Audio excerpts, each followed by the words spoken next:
Hello guys, best explainer channel में आपका स्वागत है। आज मैं जिस मांगा को एक्सप्लेन करने वाला हूं उसकी शुरुआत आपको थोड़ी बोरिंग लग सकती है, लेकिन मेरा यकीन मानो गाइस, आगे जाकर ये कहानी इतनी मज़ेदार और इंटरेस्टिंग हो जाएगी कि आप इसे छोड़ नहीं पाओगे। तो बिना देरी किए चलिए एपिसोड शुरू करते हैं। एपिसोड की स्टार्टिंग में हमें हमारे मेन कैरेक्टर को दिखाया जाता है। नाम है शेनली, उम्र 23 साल। बस एक हार्डकोर ओटाकू जिसने हाल ही में इंटर्नशिप के लिए स्कूल छोड़ा है। शेनजी बोलता है, मैं इसे इंटर्नशिप कहता हूँ, लेकिन असल में यह एक कैफ़े की पार्ट टाइम नौकरी की तरह है। और चिढ़ते हुए बोलता है, वो लोग मुझे हर बार सफाई के लिए रुकने पर मजबूर करते हैं। क्या वे मुझे आसानी से परेशान करने वाला व्यक्ति समझते हैं? शेनजी ये करो, शेनजी वो करो, और खुद को कोसते हुए बोलता है, अगर मुझे ये बात पहले से ही पता होती तो मैं स्कूल में अपने मेन सब्जेक्ट पर अच्छे से ध्यान देता। तो फिर आज मेरे पास एक अच्छी नौकरी होती। और गुनगुनाते हुए जाने लगता है। सामने किसी के बनी जैसे कान दिखाया जाता है और फिर एक बनी गर्ल को दिखाया जाता है जो सेक्सी सा पोज बनाकर अपने दोनों संतरों को दिखाते हुए बोलती है, अरे वाह हैंडसम लिटिल ब्रदर, आखिरकार तुम आ ही गए। सिस्टर तुम्हारा इतने लंबे समय से इंतजार कर रही थी। उसको देखकर शेनजी के नाक से टोमेटो सॉस टपकने लगता है और हंसते हुए बोलता है, सिस्टर लगता है आप मुझे कोई और समझ बैठी है। बनी गर्ल अपने संतरों को शेनजी के चेहरे के पास ले जाकर दिखाते हुए बोलती है, इतना डम मत बनो, तब नहीं जब सिस्टर आज तुम्हें डिस्काउंट दे सकती है। यहाँ किस चीज़ की डिस्काउंट के बारे में बोल रही है वो आप समझ ही सकते हो। शेनजी को दिखाते हैं जो उसके बड़े बड़े संतरों को देखकर थरकी वाली हंसी देते हुए बोलता है, ऐसी सिचुएशन में मुझे सज्जन व्यक्ति की तरह व्यवहार करने की कोई ज़रूरत नहीं है। और पूछता है, मुझे बताओ कितना? बनी गर्ल आंख मारकर सेक्सी पोज बनाते हुए बोलती है, केवल 300 नकद या क्रेडिट। शेनजी इतने सारे पैसे के बारे में सुन के अपना हाथ खड़ा कर लेता है और बोलता है, तो सिस्टर आप सचमुच किसी गलत आदमी के पास है।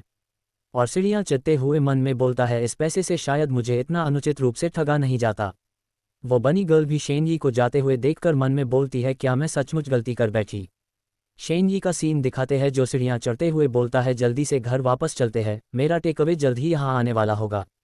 लेकिन तभी उसके बगल से गुजर रहा डिलीवरी बॉय जोर से चिल्लाकर बोलता है, मैंने कहा तुम वहीं पर रुको, जिससे शेनजी की भी एक पल के लिए फट जाती है। डिलीवरी बॉय पीछे मुड़कर एक अजीब मुस्कान देता है और बोलता है, हैंडसम आदमी, आपको वो मिलेगा जिसके आप हकदार हैं। और शेनजी को अपने हाथ में एक पैकेट दिखाते हुए बोलता है, ये रहा आपका मैकडॉनल्ड्स। शेनजी अजीब शकल बनाकर बोलता है, माफ़ कीजिए, मैंने केएफसी से ऑर्डर किया था। डिलीवरी बॉय बोलता है, ऐसी बात है क्या? फिर शेनजी बताता है कि कुछ लोगों का बॉडी का फिजिक ऐसा होता है कि वे आसानी से मोटे हो जाते हैं, जबकि कुछ लोगों का फिजिक ऐसा होता है कि वे आसानी से लड़कियां आकर्षित कर लेते हैं। और इन 20 सालों में मैंने अपनी बॉडी में जो अनयूजुअल नोटिस किया वो यह है कि मेरी फिजिक सबको कंफ्यूज कर देती है। हर कोई मुझे कोई और आदमी समझ लेता है। शेनजी जैसे जैसे सीढ़ियाँ चढ़ के ऊपर जा रहा होता है तो एक औरत उसे डिलीवरी बॉय समझ लेती है। शेनजी बोलता, आप मुझे गलत आदमी समझ रही है। फिर शेनजी को कोई अपना अंकल समझ के बोलता है, अंकल अंकल क्या आप इंटरनल अफेयर्स वाले एरिक तसांग नहीं हैं? शेनजी बोलता है, मैं वो नहीं हूँ। और इसी तरह से अपने रूम के पास पहुंच जाता है और खुद को कोई और आदमी कहे जाने पर चिढ़कर उस बच्चे के बारे में बोलता जिसने उसको अंकल कहा था। छोटा बच्चा इंटरनल अफेयर्स 2 देख रहा है, जाओ और कार्टून या कुछ और देखो। और दरवाजे को खोलने की कोशिश करता है। जब दरवाज़ा नहीं खुलता तो फ्रस्ट्रेट होते हुए बोलता है, ये दरवाज़ा हर दिन बंद करने के बाद जाम हो जाता है। और बोलता, आओ भाई कोई तो मेरे लिए दरवाज़ा खोल दो। लेकिन तभी बल्ब से क्रैकल की आवाज़ आती है और बल्ब फ्यूज हो जाता है, जिसको देख शेनजी बोलता है, लो कर लो बात, अब तो ये बल्ब भी। वो इतना बोल ही पाता है कि तभी कोई बोलता है, दुर्भाग्य। शेनजी आवाज़ सुन के बोलता है, कौन बोल रहा है? और फिर बोलता, शायद ये मेरा वहम है। लेकिन फिर से उसी इंसान की आवाज़ आती जो बोलता है, नष्ट कर दो उस चीज़ को जो खो चुकी है। जो नष्ट होता है वह केवल राख छोड़ता है। शेनजी उस इंसान की बातों सुनकर डरने लगता है और बोलता है, शायद ये मेरा वहम नहीं है, मुझे तो लगता है कि मुझे गोश्त परेशान कर रहे हैं। वैसे भी ऐसे पुराने रूम में भूत प्रेत का होना कोई अजीब बात नहीं है। और डर के मारे पीछे मुड़ता है। डर से उसके शकल की हालत चुसे हुए आम के जैसे हो चुकी होती है और घबराते हुए बोलता है, भूत भाई, मेरा ख्याल से आपने किसी गलत आदमी को पकड़ लिया है। लेकिन फिर से आवाज़ आती है, प्रकट हो महान व्यक्ति और पूरी दुनिया में भय फैलाओ। इस बार तो शेनजी की पूरी तरह फट के हाथ में आ जाती है और इसी टाइम पे हमें किसी दूसरे वर्ल्ड का सीन दिखाया जाता है, जिसके एक चर्च में कुछ लोगों को दिखाया जाता है, जिसमें से एक कुर्सी पर बैठा आदमी शायद से उस चर्च का बिशप होता है, इसलिए मैं इसे बिशप ही बोलूँगा। वो बिशप बोलता है, माइटी लॉर्ड ऑफ एशेस, हम आपको चौथा सैक्रिफाइस ऑफर करते हैं। और इसी बिशप की आवाज़ शेनजी को सुनाई दे रहा है। वो लोग एक मासूम लड़की को एज अ सैक्रिफाइस यूज़ कर रहे होते हैं। उन्होंने उस लड़की को बांध के एक मैजिक सर्कल में बिठाया होता है। लड़की बोलती है मेरे साथ ऐसा मत करो। लेकिन बिशप तो इस बात पे ईवल स्माइल देता है और बोलना जारी रखता है कि काउंटलेस ट्रबल्स और डिजास्टर्स के मास्टर, व्हाइट फॉग से नफरत करने वाले, स्टार्स को खत्म कर देने वाले लॉर्ड ऑफ एशेज, हम आपको ब्लड और फ्लैश वाली विच अर्पित करते हैं। तभी वो सकल ग्लो करने लगता है जिसको देख डर से उस लड़की आंख से आंसू गिरने लगता है। उस बिशप का सीन दिखाया जाता है जो एक पल के लिए विश्वास ही नहीं कर पाता है, क्या सच में सैक्रिफिशियल समन सफल हो गया? सैकड़ों साल गुजर चुके हैं, ग्रैंड लॉर्ड ऑफ एशेज, क्या आप सच में फिर से लौटने वाले हैं? और पागलों की तरह हंस रहा होता है। वो लड़की पूरी तरह से डर चुकी होती है और बिशप खुशी के आंसू टपकाने लगता है और फिर अपने सबॉर्डिनेट से उस लड़की के बारे में बोलता है, इस समय यह एक जीवित वस्तु है, तो इसलिए हमारे जैसे मॉर्टल मनुष्यों को रुकने और निरीक्षण करने का कोई अधिकार नहीं है। और सभी को अपने पीछे आने के लिए बोलता है। सभी लोग चर्च से बाहर जाने लगते हैं और चर्च के अंदर उस लड़की को मरने के लिए छोड़ जाते हैं। उनके जाने के बाद ऊपर एक पोर्टल खुलने लगता है। वो लड़की उसको देख बहुत ज़्यादा डर और हैरानी में होती है। उसके अंदर से एक बहुत बड़ा जाइंट मॉन्स्टर बाहर आता है।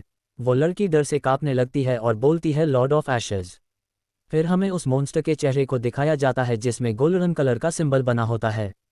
डर से वो लड़की अपनी आंखों को बंद कर लेती है और इस टाइम पे वो बहुत ही ज़्यादा सेक्सी लग रही होती है और मन में बोलती है ये बहुत ज़्यादा गर्म है, मुझे बहुत ज़्यादा चक्कर आ रहा है। और फिर हल्का सा अपने आंखों को खोल के सामने की ओर देखती है तो हमें दिखाया जाता है सामने और कोई नहीं, हमारा मेन कैरेक्टर शेन ही होता है, जो कि अपने आसपास के धूल को झाड़कर खांसते हुए बोलता है, लगता है मैं आज यहाँ पर दम घुटने से ही मारा जाऊंगा। वो लड़की भी एक पल के लिए घबरा कर पीछे हट जाती है। हमें शेन का सीन दिखाया जाता है जिसको पता ही नहीं होता है कि वो दूसरी दुनिया में आ चुका है और आसपास देखते हुए बोलता है, भूत भाई आप कहाँ हो? और फिर कुछ नोटिस करके बोलता है रुको। और उस लड़की को दिखाया जाता है जो कि गर्मी के कारण पूरी गिली हो चुकी होती है। और भाई यार इस टाइम वो जो लग रही थी न, जिसको देख शेन के नाक से टोमेटो सॉस टपकने लगता है और थम्स अप करते हुए बोलता है, कितनी ज़्यादा ब्यूटीफुल भूत है। वास्तव में करीब से देखने पर वह किसी भी तरह से महिला भूत जैसी नहीं दिखती। तो फिर चलो पहले इस रस्सी को खोल देता हूँ। और फिर रस्सी को खोलने के बाद बोलता है, आखिर एक खूबसूरत लड़की के क्या ही बुरे इरादे हो सकते हैं। और उस लड़की को पूछते हुए बोलता है, तुम्हें इतना पसीना क्यों आ रहा है? क्या तुम्हें बुखार हो सकता है? और उसके गाल को पोक करके बोलता है, लिटिल सिस्टर क्या तुम ठीक हो? चलो उठो। वह लड़की धीरे से आंखें खोलकर देखती है। शेन खासकर शर्माते हुए बोलता है, तो क्या आपको अस्पताल ले जाने के लिए मेरी ज़रूरत है? फिर थोड़ा सोचकर बोलता है, ये थोड़ा अजीब है। लेकिन तभी शेन चौंक जाता है। हमें दिखाया जाता है वो लड़की शेन के सामने नील डाउन हो चुकी होती है और चिल्लाकर शेन को ग्रैंड लॉर्ड ऑफ एशेज बोल रही होती है। इसी को देखकर शेन चौंक गया था। फिर शेन थोड़ा ऑकवर्ड होकर बोलता है, मुझे लगता है कि तुमने मुझे गलत आदमी समझ लिया है। ये बात भले ही अजीब लगे, मेरा शरीर इस प्रकार का है कि मैं हमेशा अन्य लोगों को भ्रमित कर देता हूँ। जिस पर वो लड़की बोलती है, ग्रैंड लॉर्ड ऑफ एशेज, आपकी इतनी शानदार और चमकदार शख्सियत के सामने क्या मैं एक साधारण भक्त आपको पहचानने में सच में गलती कर सकती हूँ? शेन थोड़ा परेशान होकर बोलता है, अरे यार मुझे ऐसा क्यों लग रहा है कि यह कोई सामान्य गलती से कहीं ज़्यादा है। फिर उस लड़की से बोलता है, तो फिर मुझे बताओ, मैं यानी जिसे तुमने देखा है वो किस प्रकार का प्राणी है? लड़की बोलती है, वह किसी किंग की तरह है और बहुत ज़्यादा सुंदर। लेकिन अब हमें उस लड़की के नज़रिए से दिखाया जाता है तो शेन उसको उसी मॉन्स्टर की तरह दिखाई दे रहा होता है, यानी कि शेन के फिजिक के कारण शेन उस लड़की को मॉन्स्टर की तरह दिखाई दे रहा होता है। फिर शेन बोलता है, क्या बात कर रही हो? और उस लड़की के करीब जाकर बोलता है, क्या तुम रियल हो? शेन के इतने करीब आ जाने पर वो लड़की बहुत ज़्यादा डर जाती है और फिर शेन बोलता है, क्या तुम श्योर हो कि तुम मेरे बारे में ही बात कर रही हो? लेकिन वो लड़की तो शेन करीब आने से डर कर बेहोश हो जाती है। शेन बोलता है, मैंने उसे डराकर बेहोश कर दिया। मुझे मत बताओ कि मुझे ब्लैकमेल करने के लिए तैयार किया जा रहा है। फिर अपने बैग को साइड में रखकर उसके अंदर से कॉफ़ी निकाल लेता है और कप में डालते हुए बोलता है, मुझे उसे एक कप कॉफ़ी पिलाकर शांत कर देना चाहिए। फिर बताता है, मैं बस उससे इतना कहना चाहता हूँ कि मैंने बहुत सारे मंगा पढ़े हैं और बहुत सारे एनीमे देखे हैं। यदि मैं सचमुच किसी और में परिवर्तित हो जाता हूँ तो भी मुझे ज़्यादा आश्चर्य नहीं होता। उस लड़की को दिखाया जाता है जो चुपके से अपना एक आंख खोलकर शेन को देखने लगती है। लेकिन इस टाइम पे वो बहुत ही ज़्यादा क्यूट लग रही होती है। शेन उसको देख लेता है और बोलता है, ओ तो ये सचमुच बेहोशी का नाटक कर रही है, और अपने हाथ को मुंह पर रखकर बोलने लगता है, तो फिर क्या मुझे ब्लैकमेल के लिए तैयार नहीं किया जा रहा है? तो क्या वह सचमुच मुझे किसी प्रकार के राक्षस भगवान के रूप में देख सकती है? वैसे भी मेरी बॉडी का फिजिक किसी को भी कंफ्यूज कर देती है, इसलिए राक्षस भगवान बनना मेरे लिए कोई असंभव बात नहीं है। और उस लड़की को बोलता है, अरे डरो मत और मुझे बताओ कि तुम्हारा नाम क्या है। लड़की बोलती है, व्हाइट फॉग का तिरस्कार करने वाला जो तारों का नाश करता है, लॉर्ड ऑफ एशेज मेरा नाम एना है। तो गाइज अब से मैं भी इसे एना ही बोलूँगा, ये इतना लंबा टाइटल, चलो मैं भी साथ निभा लेता हूँ। और फिर बोलता है, एना ये तो याद रखने में आसान नाम है। और एना को बोलता है, मुझसे इतना डरने की ज़रूरत नहीं है। एना बोलती है, ठीक है। और फिर शेन ये कॉफ़ी देते हुए बोलता है, ये कॉफ़ी है, क्या तुम इसका स्वाद लेना चाहती हो। लेकिन वो नॉर्मल कॉफ़ी भी एना को खोलता हुआ लावा की तरह दिखाई दे रहा होता है, जिसको देख एना अपने मन में बोलती है, क्या गॉड अपने सैक्रिफाइस का जीवन इसी प्रकार लेता है। पर एना किसी तरह हिम्मत करके कॉफ़ी को ले लेती है, लेकिन उसके हाथ काँप रहे होते हैं और वो बोलती है, लॉर्ड गॉड एना अपना जीवन आपके लिए समर्पित करती है। एना की बात सुनकर शेनजी का मुंह खुला का खुला रह जाता है और अपने मन में चिल्लाकर बोलता हूँ, मैं तुम्हारे जीवन लेकर क्या करूँगा। फिर खासकर सीरियस टोन में बोलता है, एना पहले मुझे तुम ये बताओ कि तुम्हारी पहचान क्या है, तुमने मुझे यहाँ कैसे बुलाया, ईमानदारी से समझाओ वरना। जिस पर एना डर जाती है और बोलती है, ग्रैंड लॉर्ड ऑफ एशेज। एना वह बलिदान है जिसका उपयोग आपको बुलाने के लिए किया जाता है, वह सेवक जिसका जीवन पूरी तरह से आपका है। मैं आपको धोखा देने का साहस कैसे कर सकती हूँ। एना की बात सुनकर शेनजी बोलता है, सैक्रिफाइस। तो क्या ये जगह दूसरे वर्ल्ड का मिस्टीरियस ईवल चर्च ऑर्गेनाइजेशन है, जो कि मासूम सिटीजन का ब्लड सैक्रिफाइस करके demon god lord of ashes को समन करने की कोशिश कर रहा है, और एक्सीडेंटली उन्होंने मुझे समन कर लिया। और फिर शो होकर बोलता है, शायद से यही हुआ होगा। लेकिन तभी कुछ होता है जिसको महसूस करके शेनजी बोलता है, लगता है सॉमन का टाइम पूरा हो गया। और एना का नाम लेता है, फिर उससे बोलता है, मैं तुम्हें ऑर्डर करना चाहता हूँ।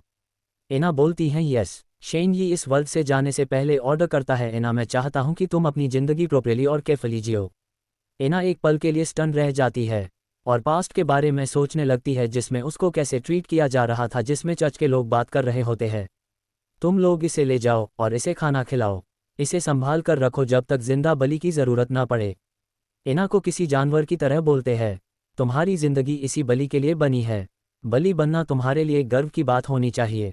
और उलट जब शेनजी उसको अच्छे ज़िंदगी जीने को बोलता है तो मानो वो यकीन ही कर नहीं पाती और खुशी के मारे रोने लगती है और बोलती है, मैं ज़रूर आपके ऑर्डर को फुलफ़िल करूँगी और प्रॉपरली और केयरफुली ज़िंदगी जीऊँगी।